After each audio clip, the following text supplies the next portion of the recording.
Freight Efficiency with NACFE's Mike Roth and Friends.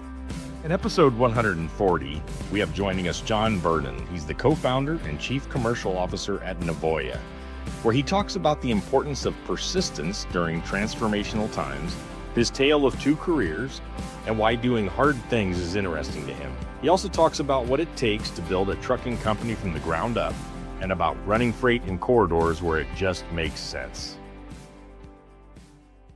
Today, we welcome John Verdon. John's the co-founder and chief commercial officer at Nevoya. Welcome on, John. It's good to have you, and I'm looking forward to this. Mike, I'm really excited to join, and the fact that you told me it's your birthday makes me feel really special as well. So yeah, I'm looking forward to running through this with you. Very cool. All right, everybody. Now you know I have a birthday in August. So 130 times now, I've had people tell me exactly how we met and became friends. So have you thought about it? Do you recall? You and I met for the first time at Manifest in 2024. At the time, we had established Nevoya. We were waiting on the delivery of our first trucks. And so myself and my co-founder and CEO, Sammy, were speaking to you about everything. We were seeking some early guidance from somebody who knew the industry, who was that warm and friendly face that could help answer some of our questions, whether they were simple or whether they were hard, as we were really ramping up the business. So that was the first meeting. And then I think we spent more time together in the run up to the Run on Less program. And so we sort of got a real flavor of your involvement in that and some of the great team members that you've pulled together. But the memory that I have that really still, the thing that sticks in my mind of like when we converted over to the Friends side was two parts. One was you were coming out to film in California in the Inland Empire with our team as part of the Run on Less program. And en route to the airport, I was flying down to Southern California. I got horrendously sick. Like in the Uber pulled over on the side of the 280. He pulled over in the most precarious position, and it was pretty miserable and pretty dangerous, to be honest. And I feel I was going through security, like basically like blacking out. And I gave you a call and was like, I don't think I can make this. And the joke here is that I always talk to my wife and at home about, I never get sick. Like the kids get sick, she gets sick. Like I never get sick. Like that's not in my nature. But this was one good example where I just had to call it, right? So I call it, I go home. You guys kindly say, you can tag along to a different filming that we're going to do. And in fact, I left you down in Southern California with one of our drivers, Ivan, who ended up being fantastic on camera. And that was his first iteration of it. But he's since then run an article with the New York Times and has become a bit of like the poster boy for Nevoya drivers out there. Great guy, Evan. But the cool part of the story is like you were very kind and let me reschedule for the shoot that you were doing at Penske in Dallas. And so I was out there on a customer visit, swung over to the site, and it was just like middle of the day, brutal Dallas heat and summer. And I was like beating with sweat. And I was very thankful, by the way, to your editors who made me look a little bit better on the screen. But the big thing I took away from it was you had said to me, hey, there are these a bunch of topics that I'm going to run through. Here are some ideas and questions. And your team had thoughtfully said, like, these are the pieces to prep for. And then the first question that came out of your mouth was completely different. It was like no script, no agenda. It was just genuine curiosity and this willingness to ask me tough questions or push me into areas where there wasn't a scripted answer. And I think that for me was the moment which solidified the friendship of kindred spirits in the sense of you just want to seek the truth, right? Like you have this weird combination of warmth and rigor. It is really rare. And that for me was when the friendship really struck. With respect to technology and trucking and, whether it's, connectivity or automation or electric trucks or hydrogen, whatever you want to talk, or advanced modern diesel, we're in a technology changing world. And I was reluctant to call it a transformation. I was kind of like, well, like every generation has their big stuff, but I'm coming around to this is a big moment for our industry. And I think we're going to win, or those who will win, or the industry will win when we, kind of put down our, what we think we know about the industry and be just a tiny bit open to something different. Now, maybe that still won't work for me and my particular part of the industry, whoever you are. But just that openness and that willingness to talk, and I felt that way with you right away. I mean, Yeah, for sure. and that's why my questions probably didn't follow a script. It was like, oh, Mm. John said something funny here. Let's go with that. Let's go down that route. I'm just messing with you. I think it made a far more fluid discussion and definitely akin to how I like to have conversations. I think fear is very natural before a transformation, right? Like that uncomfortable feeling is the natural feeling. And ultimately it's like the cost of entry for the transformation that the industry is going to go through. And I think the more we can stick at it and show that level of persistence in figuring out what is the right path or how do we get to a more efficient industry, like is the way to approach things. Yeah. So I rarely talk to my audience in these recordings, but hey, if you want to see the interview we're talking about, just go to runonless.com, the messy middle, and look up the profiles for Nevoya, and you'll see John and I talking, and you may even hear the question I asked him. So, John, tell us about your career. As far back as you want to go. I mean, relevant to kind of what was key in your past that brought you to the work you're doing now. For me, the way I would frame it is very much a tale of two careers. So I was born in London. I went to college in London. Shocker there, John. It's a shocker there, yeah. Have not lost the accent. Been out here like 12 years now, but there was this, I worked in London. It was a very clear path of working in a variety of finance roles, but predominantly bond trading in the city. And the truth is that it was going great and we were having a wonderful time. But there was this recognition of like, this isn't the thing that I want to spend the rest of my life working. And so by somewhat happenstance, my green card was approved and my wife and I decided that then was the right time to quit our jobs in London, move to the US and start afresh. And we, having grown up in London and spent time in London, looked at some of the bigger cities. And so New York was an obvious option, but I just felt that if we get to New York, I'm going to end up doing what I'd always been doing and just fall very much into that pattern again. And we ended up going to San Francisco in the Bay Area, predominantly because the access to the outdoors was pretty amazing. Like big outdoors guy, so having that on the doorstep was really important. But I think more importantly is that it felt like a place where you could reinvent yourself. Like you could turn up, you could demonstrate capability, and regardless of what you'd worked on in the past, you could take opportunities and really grow into them in a pretty accelerated fashion. And so I ended up, that was the beginning of my trucking journey. So I ended up joining a company called Keep Trucking. They're now known as Motif. They focus on the ELD and safety solutions piece. So was fortunate to join them at an early part of their development, taking ownership of business development and partnerships. And I effectively had a blank slate for what does BDM partnerships mean for Keep Trucking in the trucking space. And it acted as a really good gateway for me to work with different parts of the ecosystem, right? So we at the time were selling into predominantly small trucking carriers, but we were working with 3PLs, we were working with carriers of all sizes. In fact, we were working with the TMS players, with insurance partners, with a whole host of different players in the space. And what became really clear to me was this is this huge industry, like fragmented in a variety of different ways, but there are a few people who have outsized voice and a really good understanding of how to navigate that industry. So I'd say the people element of it was the thing that helped me A, understand the space a little bit better, but B, connect me to the right folks. So I built good relationships with, I say there's 3 or 4 people that come to mind right now that I would name drop, like Craig Harper, who at the time was Chief Sustainability Officer and COO at JB Hunt. Great guy. A great guy, like unbelievably impactful in sort of showing me a warmth and willingness to explain his perspective on the industry, how he had grown in the space and like plug me into the right kinds of conversations. Craig Fuller was another one where, again, knows the space incredibly well. It was around the sort of time they were building up and scaling up freight waves. So he was an incredible resource, I would say, of like putting me in the right conversations and again, just imparting levels of wisdom. And then on the 3PL side of things, there were 2 folks. Drew Herpich was over at Coyote at the time, and Jay Gustafson was over at Echo.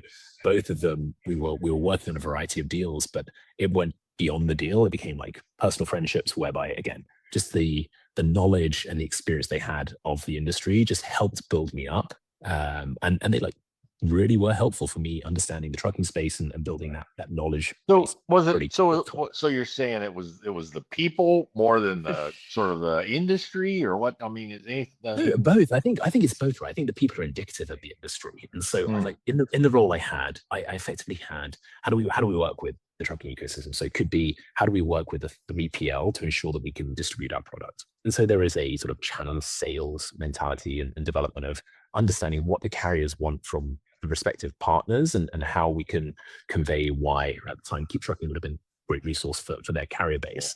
It could have been how we were working with the TMS vendors to establish like a data integration. So there was a complexity of how do you drive an efficiency for the end user on the carrier side, but working with another player in the industry. Or it could be working with the insurance parties, to the insurance carriers, to say that insurance is a really large cost for these carriers. Like, how do we use some of the data we're capturing to drive down those premiums? And so for me, there was this balance of the industry is really interesting. It felt like there was a good amount of low hanging fruit from an efficiency perspective.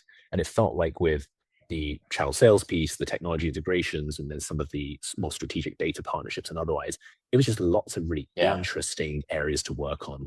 Yeah, I'd offer one. I'm a three person. I'm a three-legged stool guy. There's always three things, and I would offer a third one, and that is just the necessity of moving goods in an economy. I mean, we can't fail. We can maybe be a little slower, a little faster, but food and shelter. I mean, you don't get food and clothing. You don't get food and clothing if you don't have transportation and trucking to do it. I agree. I think people take that for granted as well, right? Like, this is one thing that coming into the industry, 12 years ago, like, you start to unpick and say people do take that for granted, but it has an impact in a very tangible way on the population daily.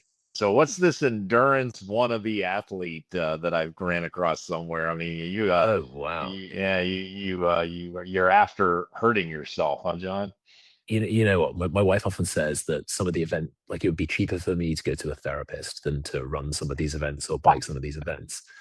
But no, I did the question. So I think for me, like, the fitness side of things has been really important, and it's been an important development. I'd argue in the last 5 or so years, things have really accelerated.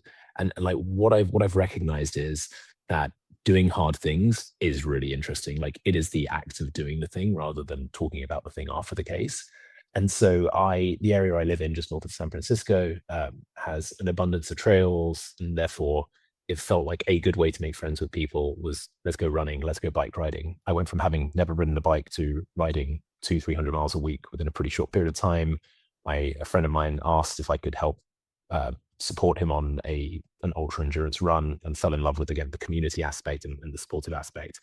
And for me, on the running side of things, it was the first time, I think, potentially to overshare here, like the first time in my life that I had felt really, really comfortable, like out on the trails, just being alone, like being with that sense of silence, contemplating and thinking about things.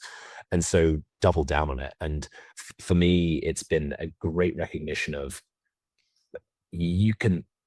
success requires focus. But at the same time, you really need to take care and challenge your body and mind in different ways. And so I'm a far better parent. I'm a far better husband. I'm far better at my job. I'm a far better friend when I'm out there creating the space for me to have that fitness of body and mind. Now, I'm also absurdly competitive. So this blends the two pretty nicely, which is, let's go pick challenges that other people would be like, you're running 160 miles in the Saharan desert. Like, why would you do that? Or you're going and running back and forth across the Grand Canyon, but like for fun, like, what do you mean? I think having those anchor points of being a struggle and demonstrating to myself that I can handle those moments have been really helpful. And truthfully, like that level of endurance and persistence translates into other areas of my life as well. All right. Well, we'll have a pint together somewhere, but you won't catch me running across the desert with you. Hey, no judgment cast whatsoever. Like, to each his own on that. So tell us about Nevoya. What is the company? How did it get started? What's the long-term vision? Where are you at now? Let's just dig into that. Actually, to bridge the gap between the Keep Trucking and Nevoya piece, I actually, sort of 4 years of Keep Trucking, was thinking about where do I want to go next, and staying in the trucking space made a ton of sense. Like, love the space, love the people, love the opportunity. And so I ended up working at Waymo on the autonomous trucking side of things. And so in that role was working again with building up these first of kind partnerships with the likes of JB Hunt, CH Robinson, Uber Freight, and others. And also working with the truck OEMs to understand what does the customer journey look like in a world where you have this transformative autonomous technology. Loved all of the conversations that we were having. Again, built really strong relationships and a strong understanding of how do those different companies, whether it's on the 3PL side, whether it's on the carrier side, the shipper side, or the OEM side, think about making that transition and transformation. And oftentimes the stakeholders we'd work with at those organizations would also be overseeing some of the sustainability pieces and the electrification component. So you'd see chief strategy officers, innovation officers, transformation officers who were focused on both of those problems. So started to see like a little bit of an opportunity around the electrification piece. What I also saw was this interesting dynamic where the asset owners were, it was unclear who was going to own and operate the assets in that future world. And so it felt to me like there was this big opportunity of if you had a chance to build a trucking company from the ground up, how would you go about doing it? And like, what would that pathway be today versus if I had established a trucking company 20, 30, 40, 50 years ago? And it would be using the right tools for the job, thinking about the operating model that you can design by virtue of having to go out there and think through what does your customer network design look like. And it'd be using tooling that perhaps didn't exist in the past. And so I was playing around with the idea of, it feels like we have a great narrative around driving efficiency in the industry, both in terms of the electrification component and the autonomy component. But it felt also clear that like, there was an opportunity for me to go and become an operator. Like you look at the Keep Trucking side of things, you're building trucking technology for the industry. You look at the Waymo side, and they're talking through again, how does this transformative technology work in the long term? But there is a gap between, do you deeply understand how to operate a business in that space? Like, are you willing to get hands dirty to really understand the workflows, the nuance that trucking is incredibly hard? And so I was getting really excited about that. And at the same time, an investor friend I knew had been speaking to Sammy, and they asked me quite kindly, hey, can you go and evaluate this Sammy guy? Like, he sounds like he's smart. He's got some great ideas about trucking, but like, you've been in the space now for a while, speaking to the customers and speaking to the market to better understand, is he for real? And it was almost a bit of a bait and switch in the end, because he and I met quite candidly, like fell very much in love with the idea of working together, and have just had such a wonderful relationship on the back of that. And the big emphasis being here, which is you've got this convergence of electrification, of AI, and then of the autonomy piece coming together. Like, how can we go out there and have this through line of leveraging technology, but do so in a way in which is driving your own operation? Like, how do you have that integrated approach of, we hire the drivers, so we know that Ivan is carrying our load, we know his set of preferences and understanding, and what we can give him to empower him to be the best version of himself. We work with our transportation team on a day-to-day basis to deeply understand what are the interaction points they're having with customers and drivers, and like, how can we use the technology to amplify that? Yeah, I think what's intrigued me in your story is, you decided it was going to be electric trucks, and then you decided that that's the new baseline. There's so many companies out there that are trying to, they run a diesel fleet, and they're trying now to phase into electric. You chose, and correct me if I'm wrong, but you chose Nevoya. We're going to be an electric truck fleet. We're gonna go, run a fleet. But our baseline is going to be electric, and so we don't have that transition. Do I have that right? What does that do? Yeah, totally. Well, totally. I mean, the constraints are both a blessing and a curse, right? Like, you think about, we launched, so Nevoya is a fully electric truckload carrier. We're operating about 55, 60 trucks across California, Arizona, and Texas. We see, to your point, like, we're running battery electric trucks, right? So launching in California was a very obvious natural starting point. Because we could do it. And the constraints that existed, and I've spoken extensively about this in the past, like, the vehicles are more expensive. The charging infrastructure only exists in certain areas, and the vehicles have a specific range. Like, those are forced constraints where we heard a lot of, we can't make the transition from the diesel asset we're running, convert it over to a battery electric and make it work. And that's correct, right? Like, that is correct on some of the lanes and some of the markets that carriers were operating. But for us, we had this opportunity to say, those are the goalposts. How do we score within those goalposts? And so we're forced to think about, what is the operational model that we're running? We're forced to think about, who are the customers that we're working with? And we're forced to think about, like, how do we best use the assets we have at our disposal, whether that's the truck asset itself, whether that's how we're empowering our drivers to extract more from that, how we are speaking to our customers to think through, what would be helpful operational mitigations, let's say converting from live to drop, to enable us to operate those assets in an effective way. And the biggest piece that underpins the challenge that you mentioned is that you can't really perceive electrification to be a bolt-on to the way in which you've been operating a diesel fleet. Like, it's a complete paradigm shift. Yeah. It's a complete paradigm shift in terms of how you need to think about these pieces. Yeah, and a real simple analogy. Yeah. Instead of trying to make a little hammer do a medium size or a big hammer's job, you go find the work for the little hammer. Exactly. I like that. But yeah, if you think about it, this fundamental problem that you can't bolt on EVs to the diesel operating logic, like electric powertrains change the cost structure of trucking. Like diesel, you're optimizing for revenue per mile. With EVs, you're thinking through this demand time-based utilization. And so where you have an asset where the fixed cost dominates and it's not the fuel, it's got to invert how you plan, how you dispatch, how you price. And those lower energy costs and the maintenance piece that we all love and know to be true on the EV side of things, they drive the lower marginal cost per mile relative to diesel. And so instead of selectively running these assets when the rates are perfect, which is what you do in a diesel operation where you're optimizing for that rate per mile, with our EVs, we're incentivized to maximize utilization. So everything we do, whether it's like how we're thinking about building out our internal technology, the sort of the transportation management system side of things, has to be built to the unique constraints of electric trucks. And therefore that comment you mentioned around like going in with the focus on EVs and taking on the problem set based on the constraints has been the mindset that we've taken so far.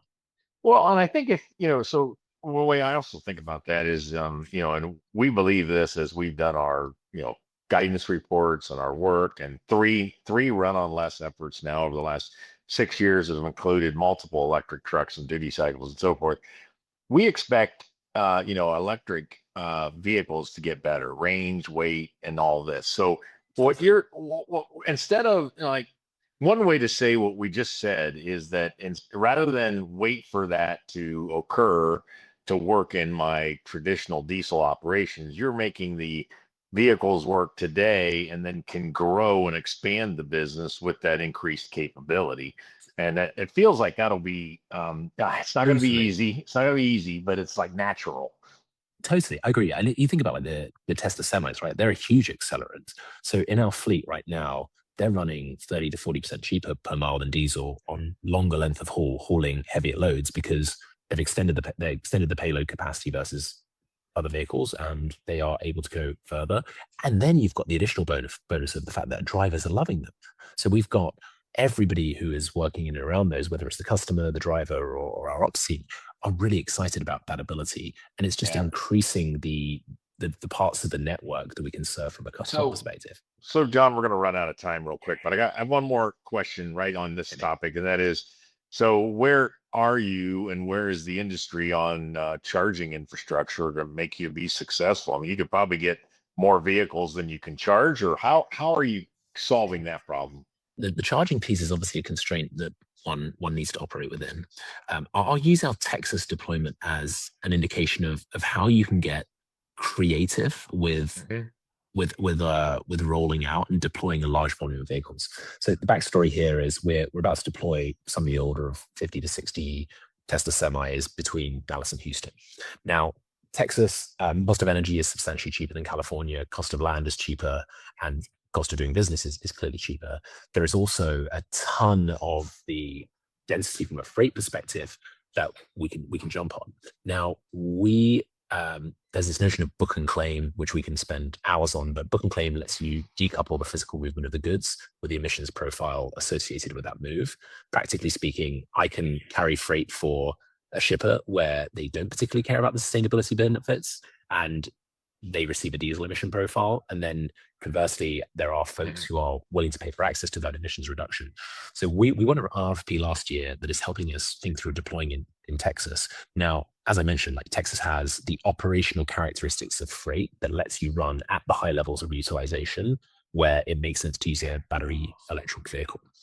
Texas also has energy prices that make it preferential, and they have land prices that, again, make it preferential for building out that charging infrastructure. What they don't have is charging infrastructure in the ground. And so for us, like this mechanism, this book and claim mechanism is a really useful tool for both financially innovating, like the book and claim credits are multi-year offtake agreements that align really well or better to the infrastructure investments required versus some of the freight contracts you would see at the 6 to 12 month range.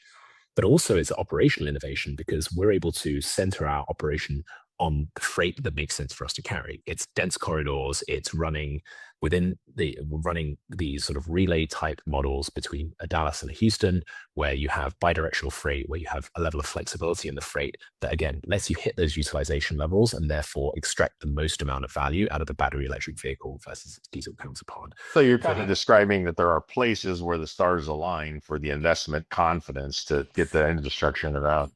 Exactly. And your point around like over time, infrastructure will be built out into other markets. And there is this risk that can occur where if people aren't making those investments to deliver value and showcase operational value using battery electric vehicles today, they miss the opportunity when the stars are fully aligned across all aspects of the market.